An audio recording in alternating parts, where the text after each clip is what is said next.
विजु जनता दल तरफ नेतृमंडली आसी डीजी को देखा कले एवं अनेक कथारे आम अनेक डिमांड रखीचु। बर्तमान सारा ओडिशा रे गोटे दमन लीला चलछि। दमन लीला कौन ना गणतांत्रिक पद्धति रे कई किछि कहि परिबेनी।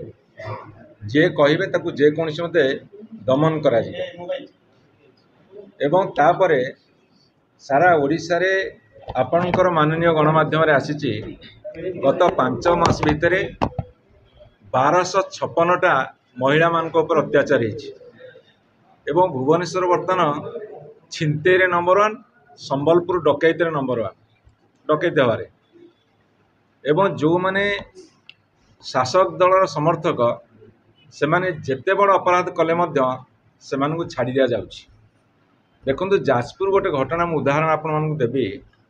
जो घटना रे मान्यवर धर्मशाला विधायक जाउथिले एवं किछि लोक कौन सी कारणवशतः तांका डिमांड नहीं कि धारणा देइथिले।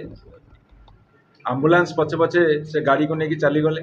लोक ताको मना कले। सेतिरे 19 जन बीजेडी लोक को अरेस्ट करागला किंतु विधायक साथी रे ठेंगा बाड़ी धरिकी अस्त्र शस्त्र धरिकी जो माने जाइथिले सेमानकर वीडियो फुटेज विभिन्न इलेक्ट्रॉनिक गणमाध्यम रे बुलुथिला पर मध्य तांकु जानबे काहको अरेस्ट कलेनी। ए पक्षपातिता कौन पे एबे किछि दिन लागिगला विधायक सुना चेनटा खोजिकी मिललानी। सुना चेनटा खोजिकी पाइबाकू बर्तमान क्राइम ब्रांच को दियागला। ताहले निज पुलिस पर निजर भरोसा नहीं। क्राइम ब्रांच आउ गोटे अंशविशेष तांको दियागला।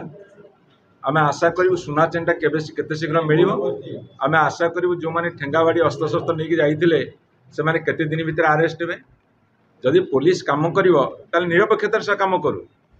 से जे कोनसी दलर हो विजु जनता दल हो के भारतीय जनता पार्टी हो कि कांग्रेस दल हो बा से कम्युनिस्ट पार्टी हो जो दलर जी अपराध करुच्ची तुम अरेस्ट कर गिरफ कर से आमर किसी कहबार नहीं।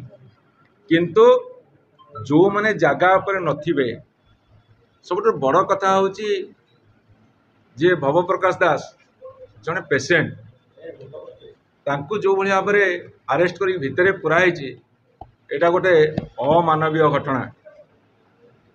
दम अच्छी साहस अच्छी पुलिस डिपार्टमेंट रो सरकारी कलर चापरे चेपा न होई जो कसम खाई वर्दी पिंधि निरपेक्षता प्रदर्शन करंतु एवं विधायक साथी जाइथिबा अस्त्र शस्त्र नहीं कि प्रदर्शन करी गंडगोल करिथिबा व्यक्ति को अरेस्ट कर देखंतु एवं ओडिशा रे जोटी जो घटना घटुची से जते बड़ प्रभावशाली व्यक्ति होना कहीं अरेस्ट करंतु आमे तांको समर्थन करिवो। किंतु सरकार चापरे चेपा न होगा आम अनुरोध जनाऊँ।